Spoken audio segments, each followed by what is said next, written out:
Hello and welcome to शिक्षा तंत्र।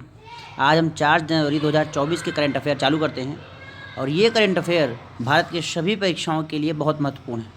सबसे पहला क्वेश्चन है, दिसंबर में यूपीआई लेन देन मूल्य में साल दर साल कितनी वृद्धि हुई है? इसका सही आंसर है सेकेंड 42%। 42% बढ़ करके ये अब 18 लाख करोड़ रुपए हो गया है। देखिए, जो यूपीआई है इसका फुल फॉर्म है यूनिफाइड पेमेंट इंटरफेस, ठीक है। और जीएसटी का फुल फॉर्म होता है गुड्स एंड सर्विसेज टैक्स, जिसको 2017 में लागू किया गया। 1 जुलाई 2017 को लागू किया गया। भारत नेपाल संयुक्त आयोग की 7वीं बैठक की सह-अध्यक्षता सहित विदेश मंत्री डॉक्टर एस जयशंकर की नेपाल की आगामी 2 दिवसीय यात्रा का उद्देश्य क्या है? इसका सही आंसर है सेकेंड, जो हमारे बायलैटरल साझेदारी पहलुओं पर चर्चा करना, द्विपक्षीय साझेदारी पहलुओं पर चर्चा करना। देखिए, नेपाल की राजधानी है वो काठमांडू है, काठमांडू।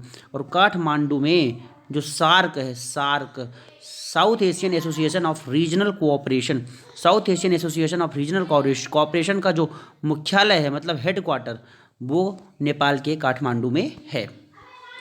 अगला क्वेश्चन लेते हैं। ईटी ऑटो की रिपोर्ट के अनुसार ओला इलेक्ट्रिक सरकार की प्रोडक्शन लिंक्ड इंसेंटिव योजना के तहत मंजूरी पाने वाली पहली भारतीय इलेक्ट्रिक वाहन, ये बात इंपॉर्टेंट है क्योंकि ये कह रहा है पहली भारतीय इलेक्ट्रिक वाहन कंपनी बन गई है। इसके अनुसार पीएलआई प्रमाणन से ओला इलेक्ट्रिक को क्या लाभ मिलने की उम्मीद है? तो इसको 15,000 से 18,000 रुपये का लाभ मिलने की उम्मीद है, 15,000 से 18,000 रुपये। अगला क्वेश्चन है, ऑनलाइन खतरों से निपटने में केनरा बैंक की साइबर सुरक्षा विंग की क्या भूमिका है? सबसे बड़ी भूमिका है ग्राहक विश्वास बढ़ाना, कस्टमर का विश्वास बढ़ाना सबसे बड़ा यहाँ पे भूमिका है। नेक्स्ट क्वेश्चन लेते हैं। पश्चिमी नौसेना कमान के flag officer commanding in chief के रूप में वाइस एडमिरल दिनेश के त्रिपाठी के बाद कौन बने हैं? सो दिनेश के त्रिपाठी के बाद बने हैं वाइस एडमिरल संजय जसजीत सिंह। और देखिए, नौसेना मतलब भारतीय नौसेना दिवस 4 दिसंबर को मनाया जाता है। अगला क्वेश्चन लेते हैं। इसके पहले जो थे वो थे दिनेश के त्रिपाठी, ठीक है। The Lancet regional health south east Asia journal में प्रकाशित एक अध्ययन के अनुसार 2019 में एशिया के कौन सा देश कैंसर से संबंधित बीमारी के मामले में दूसरे सबसे बड़े योगदानकर्ता के रूप में स्थान पर है, जिसने लगभग 12 लाख नए कैंसर के मामले और 9.3 लाख मौतें दर्ज की हैं? इसका सही आंसर है 3 भारत एकदम सही आंसर है। देखिए, एशिया में चीन, जापान और भारत कैंसर के सबसे बड़े उपभोक्ता। यहाँ पे कैंसर सबसे ज़्यादा हो रहा है एशिया में, चीन, जापान और भारत। चीन की राजधानी होती है बीजिंग, जापान की राजधानी होती है टोक्यो, भारत की राजधानी आपको पता है, दक्षिण कोरिया की राजधानी सियोल राजधानी है। नेक्स्ट क्वेश्चन है, विदेश मंत्रालय में नवनियुक्त प्रवक्ता कौन है? सही आंसर है रणधीर जायसवाल। कठुआ में स्टार्टअप एक्सपो का उद्घाटन कौन करेगा और कितने स्टार्टअप द्वारा अपने उत्पाद प्रदर्शित करने की उम्मीद है?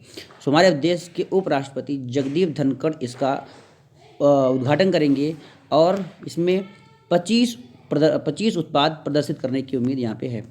नेक्स्ट क्वेश्चन है, झारखंड में आदिवासियों और दलितों के लिए वृद्धावस्था पेंशन के लिए नई योग्यता आयु क्या है? तो पहले ये आयु थी 60 वर्ष, लेकिन अब इसको घटा करके 50 वर्ष, मतलब 50 वर्ष का कोई आयु का व्यक्ति है उसको भी अब पेंशन मिलेगा झारखंड में। कौन सा केंद्र शासित प्रदेश पीएम विश्वकर्मा योजना को लागू करने वाला देश का पहला केंद्र बन गया है? इसका सही आंसर है फर्स्ट जम्मू कश्मीर इनका सही आंसर है। देखिए, लद्दाख की राजधानी होती है लेह। नेक्स्ट क्वेश्चन, राष्ट्रीय कानूनी सेवा प्राधिकरण द्वारा सुप्रीम कोर्ट कानूनी सेवाओं के अध्यक्ष के रूप में किसे नामित किया गया है? इसका सही आंसर है फर्स्ट जो जस्टिस हमारे चीफ जस्टिस BR गवई हैं, जो आप यहाँ पे देख सकते हैं BR गवई जो हैं, उनको राष्ट्रीय कानूनी सेवा प्राधिकरण द्वारा सुप्रीम कोर्ट के अध्यक्ष के रूप में, कानूनी सेवाओं के अध्यक्ष के रूप में नामित किया गया है। देखिए यार, यहाँ पे दिया इसके बारे में, जो समाज के कमज़ोर वर्गों को फ्री में कानूनी सेवाएं देने के लिए नालसा का गठन कानूनी सेवा प्राधिकरण अधिनियम 1987 के तहत किया गया है। इसका उद्देश्य क्या है कि जो आर्थिक रूप से अक्षम है, मतलब जो क्षमता नहीं है जिनके अंदर, उनको किसी भी नागरिक को न्याय पाने में अवसर से वंचित ना किया जाए। और कानूनी सेवा प्राधिकरण अधिनियम के अनुसार भारत के मुख्य न्यायाधीश संरक्षक प्रमुख होंगे। भारत के सर्वोच्च न्यायालय का दूसरा वरिष्ठतम न्यायाधीश कार्यकारी इसका अध्यक्ष होता है। इसके उद्देश्य क्या क्या हैं? उद्देश्य हैं फ्री में कानूनी सेवा प्रदान करना, लोगों के अंदर जागरूकता फैलाना और वैकल्पिक विवाद समाधान मतलब अल्टरनेटिव डिस्प्यूट रेजोल्यूशन तंत्र के माध्यम से विवादों के निपटान को बढ़ावा देना, ये सब इसके उद्देश्य हैं। नेक्स्ट क्वेश्चन, जो हाल ही में किस देश की रानी ने नए साल के टीवी संबोधन में अपने पद त्याग की घोषणा की है? इसका सही आंसर है सेकंड, डेनमार्क की रानी। तो डेनमार्क की राजधानी जो मार्गरेट द्वितीय हैं, इन्होंने नए साल में टीवी संबोधन में अपने आश्चर्यजनक पद त्याग की घोषणा की है। इनकी उम्र है 83 वर्ष। 1972 में ये अपने पिता राजा फेडरिक 9 की मृत्यु के बाद गद्दी संभाली थी, ठीक है। और 52 वर्षों से ये महारानी इसके रूप में सेवा कर रही हैं। अब ये अपने बेटे को ये जिम्मेदारी दे रही हैं। इनके बेटे का नाम है crown prince Frederick. Crown prince Frederick. England की राजधानी होती है यूके की राजधानी पता नहीं क्या होती है, आपको बताना है कमेंट में, ठीक है। नेक्स्ट क्वेश्चन है, ब्लूमबर्ग की रिपोर्ट के अनुसार 100 अरब डॉलर की संपत्ति रखने वाली पहली महिला कौन है? सो इसका सही आंसर है Francoise Bettencourt Meyers. Francoise Bettencourt Meyers इसका सही आंसर है। कौन सी भारतीय कंपनी ISCC प्लस प्रमाणित रासायनिक रूप से पुनर्नवीनीकरण पॉलीमर का उत्पादन करने वाली पहली कंपनी बन गई है? सो इसका सही आंसर है मुकेश अंबानी की company Reliance industries limited. Reliance industries limited. तो यहाँ पे आप देख सकते हैं कंपनी की घोषणा के बाद ISCC प्लस प्रमाणित सर्कुलर पॉलीमर के अपने बैच की शिपिंग के बाद की, जिसका नाम सर्कुलर और सर्क्यूरेलिन है, ठीक है। ये जो गुजरात में स्थित जामनगर रिफाइनरी है वहाँ पे लागू होता है। ये इंपॉर्टेंट है। जामनगर कहाँ पे? तो गुजरात में है। किस नगर परिषद ने छात्रों को 9000 कंप्यूटर टैबलेट प्रदान करने और अपने स्कूलों में खेल के बुनियादी ढांचे को उन्नत करने की योजना बनाई है? तो इसका सही आंसर है नई दिल्ली नगर पालिका परिषद जो है वो 9000 कंप्यूटर टैबलेट प्रदान करेगी और बच्चों में स्कूल खेल के बुनियादी ढांचे को मजबूत करेगी। अगला क्वेश्चन, दिल्ली के मुख्यमंत्री अरविंद केजरीवाल ने कहाँ पर पर्यावरण अनुकूल औद्योगिक केंद्र स्थापित करने के प्रस्ताव को मंजूरी दी है? इसका सही आंसर रानीखेड़ा, जो कि उत्तर पश्चिमी दिल्ली में स्थित है, ठीक है। दिल्ली के मुख्यमंत्री ये तीसरी बार दिल्ली के मुख्यमंत्री बने हैं, थर्ड टाइम। और जो दिल्ली है ये केंद्र शासित प्रदेश में आती है, यूटीज में आती है। उत्तर प्रदेश सरकार द्वारा हाल ही में शुरू किए गए राहतवाड़ी केंद्र का उद्देश्य क्या है? सो राहतवाड़ी केंद्र का उद्देश्य है जो आपदाओं के प्रारंभिक चेतावनी के रूप में कार्य करना। आपदा जो आए उसके पहले ही बता देना कि आपदा आने की संभावना है, इसका उद्देश्य है राहतवाड़ी केंद्र, जो कि उत्तर प्रदेश सरकार के द्वारा शुरू की गई है। उत्तर प्रदेश की राजधानी है लखनऊ। उत्तर प्रदेश के मुख्यमंत्री हैं योगी आदित्यनाथ। उत्तर प्रदेश के राज्यपाल हैं आनंदीबेन पटेल। यहाँ पे नरौरा परमाणु ऊर्जा केंद्र है। नरौरा परमाणु ऊर्जा केंद्र यहाँ पे स्थित है, जो कि बुलंदशहर में है।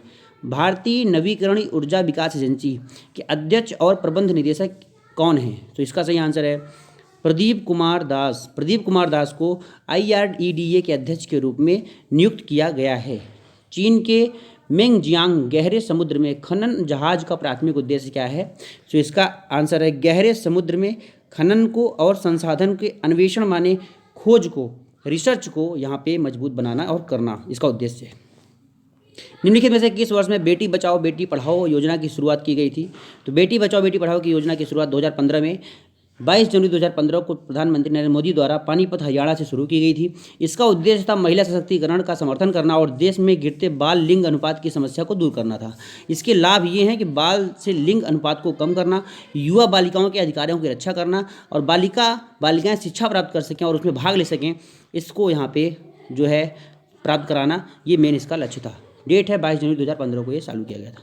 सो ये था आज की करंट अफेयर। आपको कैसा लगा? वीडियो अच्छा लगा तो प्लीज़ वीडियो को लाइक शेयर एंड सब्सक्राइब करें ताकि हम और वीडियो आपको। Thank you for watching this video.